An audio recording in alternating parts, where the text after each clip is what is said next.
วันนี้มาไทยนาเนี่ยว่ากรุงเทพเป็นมาเฮ็ดเวียก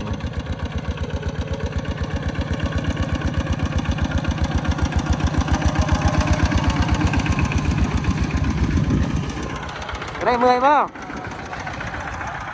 ก็ได้สบายเนาะโอ้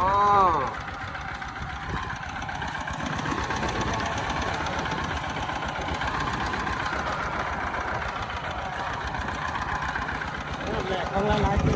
ฮะ งานแหลกของหลายๆปี โอ้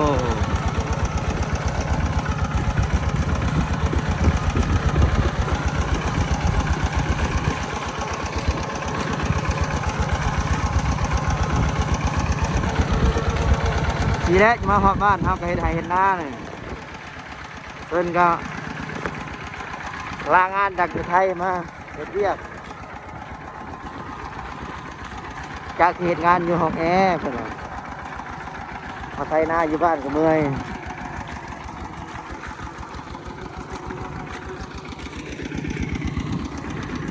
ให้นาก็ใหญ่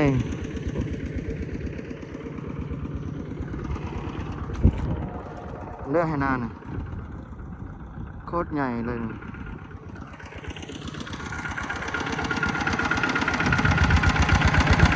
ให้เดียวได้อยู่50 เป่าวัน2 ไร่ได้ให้เดียวเนาะ โอ้ใหญ่เลย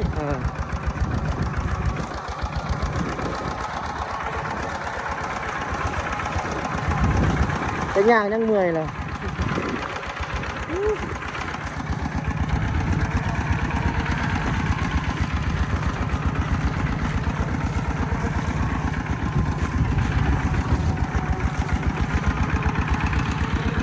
เฮ้ยนี่ดำๆเนี่ยป่ะ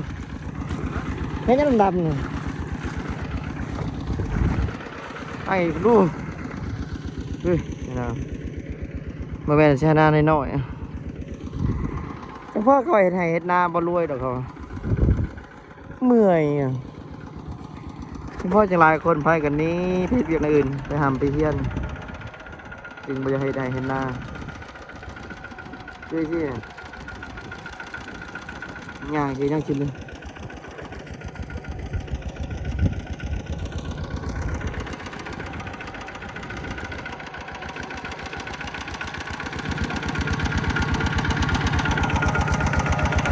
รถไฟแห้งหาเลย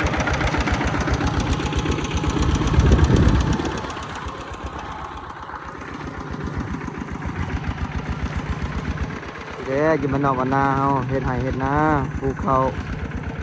เลี้ยงชีพหลายคนก็อาจจะเห็นหลายคนอาจเคยเห็นแบบนี้บางคนก็บ่เฮ็ดบางคนก็บ่เคยเห็นก็เอ้ยยากเมื่อยก็คือพวกเฮาเคยเห็นก็เรื่องธรรมดาแต่ว่าเกิดมาก็พ่อแม่พาเฮ็ดพาทำแบบนี้เลยเฮ็ดไร่เฮ็ดนาปลูกเขาคือคู่มือนี่ก็สบายแป๊บนึงบ่ได้คือแต่กี้ยังได้ว่าหวานก้าเลยลกมาดำมาคู่มือนี่ก็เฮ็ดนาแบบหน้าหวานก็เพราะว่า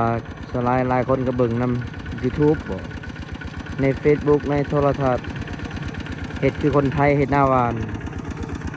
บางคนเฮ็ดหน้าหวานได้หลายกว่าเฮ็ดหน้าดำนี่คือ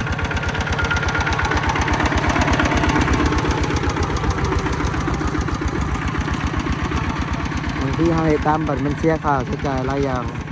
จ้างเกี่ยวจ้างดำลกก้าอีกจ้างไถอันนี้ทีเดียวแล้วไม่ใช่ทาเกี่ยว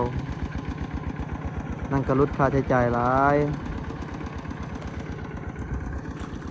แล้วเขาก็เลยเฮ็ดแบบอย่างคนไทยพอคนไทยส่วนเฮ็ดหน้าหวานก็ได้ข้าวหลายกว่าเฮ็ดหน้าดำ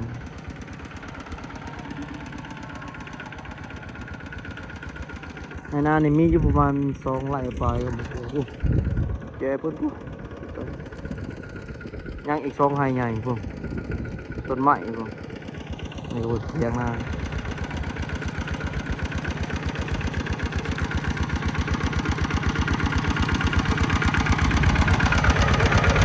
รถนี่ก็ประมาณ